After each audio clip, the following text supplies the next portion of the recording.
नमस्कार मित्रों, मैं संगम नोटियाल फिर हाजिर हूँ आप लोगों के समक्ष एक नई जानकारी के साथ। आज हम भलित ज्योतिष में जानेंगे कुंडली के द्वादश भावों में शरीर के अंगों के बारे में कि कौन सा भाव हमारे किस अंग को दर्शाता है। प्रिय मित्रों, इस वीडियो को अंत तक देखना ना भूलें और जो मेरे इस यूट्यूब चैनल पर नए हैं वे इस यूट्यूब चैनल को सब्सक्राइब जरूर करें ताकि आपको इस प्रकार की जानकारी प्राप्त होती रहे। ये हमने कालपुरुष की कुंडली बनाई है। कालपुरुष कुंडली शाश्वत रूप से शरीर के अंग एवं राशियों का प्रतिनिधित्व करती है। ये है लग्न कुंडली का प्रथम भाव यानी मेष राशि। इस भाव से हम मानव मस्तिष्क यानी सिर, दिमाग, क्रेनियम हड्डी का विचार करते हैं। मानव मस्तिष्क के द्वारा शरीर के विभिन्न अंगों के कार्यों का नियंत्रण एवं नियमन होता है, अतः मस्तिष्क को शरीर का मालिक अंग कहते हैं। इसका मुख्य कार्य ज्ञान, बुद्धि, तर्क शक्ति, स्मरण, विचार, निर्णय, व्यक्तित्व आदि का नियंत्रण एवं नियमन करता है। मस्तिष्क में चेतना और स्मृति का स्थान है। ये हमारी सभी ज्ञानेंद्रियां और कर्मेंद्रियों को भी कंट्रोल में करता है। ये मस्तिष्क का मुख्य कार्य होता है तथा मस्तिष्क से जुड़े रोगों का भी विचार इसी भाव से किया जाता है। ये है लग्न कुंडली का द्वितीय भाव। इस भाव से हम चेहरा, गला, ग्रास नली, कंठ नली, चेहरे की हड्डियां का विचार करते हैं तथा इनसे जुड़े रोगों का भी विचार इसी भाव से किया जाता है। ये है लग्न कुंडली का तृतीय भाव यानी मिथुन राशि। इस भाव से कंधे, गर्दन, हाथ, बाँह, ऊपरी सीना, श्वास नली, गर्दन की हड्डियाँ, कोनर बोन, हाथ एवं भौं की हड्डियाँ का विचार करते हैं तथा इनसे जुड़े रोगों का भी विचार इसी भाव से किया जाता है। ये है लग्न कुंडली का चतुर्थ भाव यानी कर्क राशि। इस भाव से हम छाती, वक्षस्थल, फेफड़े, दिल, पसलियाँ, छाती की हड्डियों का भी विचार करते हैं तथा हृदय का भी विचार इसी भाव से किया जाता है।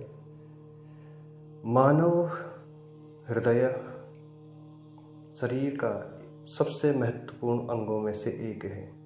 ये अंग हमारी परिसंचरण प्रणाली के बीच में स्थित है, जो धड़कते हुए शरीर के चारों ओर रक्त का प्रवाह करता है।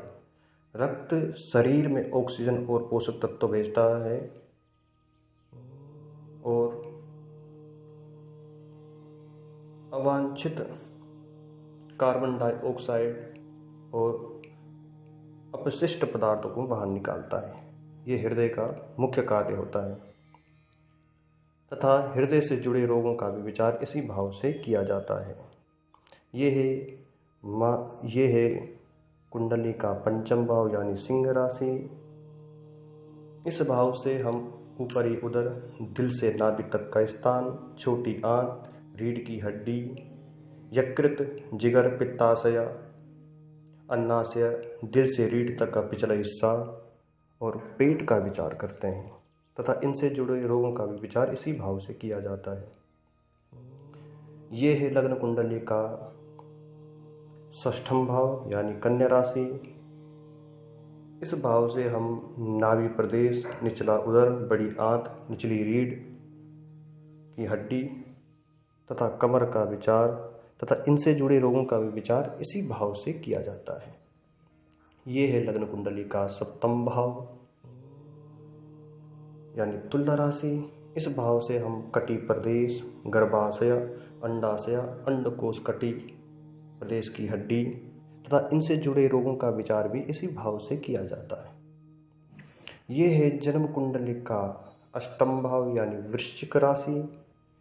इस भाव से हम बाह्य जननांग, गुदा प्रदेश, गुप्त अंग के बारे में विचार इसी भाव से किया जाता है तथा इनसे जुड़े रोगों का भी विचार इसी भाव से किया जाता है।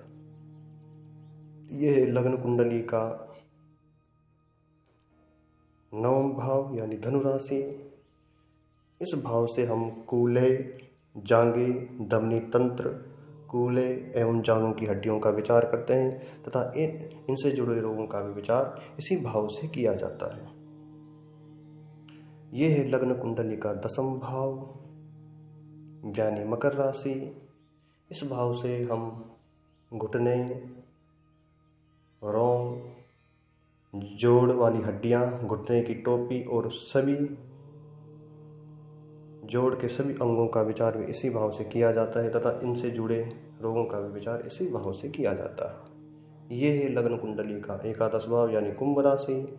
इस भाव से हम पैर की हड्डी, टांगे, टखना, रक्त संचार, टखने की हड्डियां का विचार इसी भाव से किया जाता है तथा इनसे जुड़े रोगों का भी विचार इसी भाव से किया जाता है। ये है लग्न कुंडली का द्वादश भाव यानी मीन राशि। इस भाव से हम पैर, पंजे, लसिका तंत्र, पैर एवं पंजे की हड्डियों का विचार करते तथा इनसे जुड़े रोगों का भी विचार इसी भाव से किया जाता है। प्रिय दर्शकों, आशा करता हूँ आपको ये जानकारी अच्छी लगी हो।